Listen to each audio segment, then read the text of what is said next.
ఇప్పుడు మలయాళీ మూవీస్ని కూడా అందరు ఇష్టపడుతున్నారు sir. So top Malayali movies in 2025 అంటే ఏం చెప్తారు? నేను కలెక్షన్స్ బేసిస్ టాప్ 10 చెప్తానండి. ఎస్. సో కలెక్షన్స్ వైజ్ లోకా చాప్టర్ 1 350 crores ప్లస్ కలెక్ట్ చేసి మలయాళం ఇండస్ట్రీలోనే రికార్డ్స్ క్రియేట్ చేసింది. Kalyani Priyadarshini amazing acting as a super hero movie, super lady హీరోగా తను చేసింది. And music by Jakes Bejoy, amazing background score. 30 crores బడ్జెట్లో ఇంత టెక్నికల్గా పర్ఫెక్ట్ మూవీ అండ్ న్యాచురల్గా అంటే మన నేటివిటీకి దగ్గరగా తీశారు. బ్రహ్మాండమైన పిక్చర్. సెకండ్ ఇస్ L2 ఎంపురన్, అదొక 265 crores కలెక్ట్ చేసింది. ఇది లూసిఫర్కి సీక్వెల్, కానీ అంత టాట్గా ఉండదు. పోతే Mohan Lal swag and Prithviraj Kumar and direction and visuals, wonderful visuals ఉంటాయి అన్నమాట, లొకేషన్స్ అవి. సో మంచి పొలిటికల్ థ్రిల్లర్ ఇది.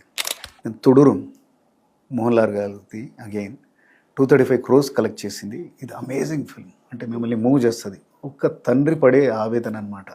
ఇది ఒక రివెంజ్ డ్రామా అండ్ ఆ తండ్రి రివెంజ్ ఎలా తీసుకుంటాడు, మోహన్ లాల్ యాక్టింగ్ తోటే కట్టిపడేస్తాడు మిమ్మల్ని.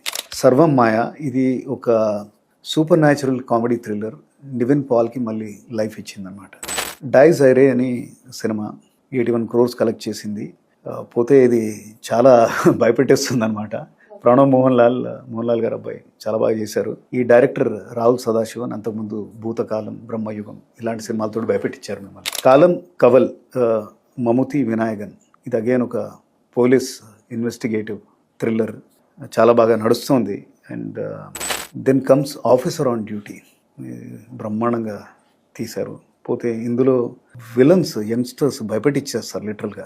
నాకు ఎప్పుడో చూసిన నా పేరు శివ అనే గుర్తుకొస్తుంది. ఏ విధంగా అయితే మనం అంటే ఆ కైండ్ ఆఫ్ ఇంటెన్స్ క్రుయాలిటీ అనొచ్చు, మిమ్మల్ని డిస్టర్బ్ అయితే చేస్తుంది. But again very good investigative thriller. Then Rekhachithram, ఇది 57 crores కలెక్ట్ చేసింది.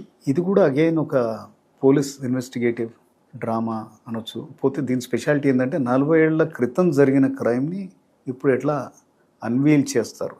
అది ఒక షూటింగ్లో ఉంటుంది. ఎవరైతే చనిపోబడుతుందో 40 years బ్యాక్ భరత్ ఏదో మూవీ ఉంటుంది, దానికి దీనికి చాలా బాగా కనెక్ట్ చేస్తారు. Gripping movie. దెన్ అలపుజా జిమ్ఖానా, ఇది ఒక స్పోర్ట్స్ డ్రామా.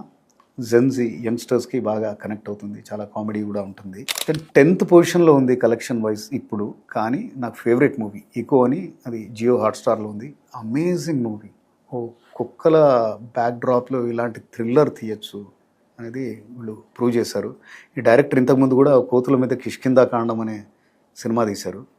ఇది don't miss this movie, my best movie. So this is the list.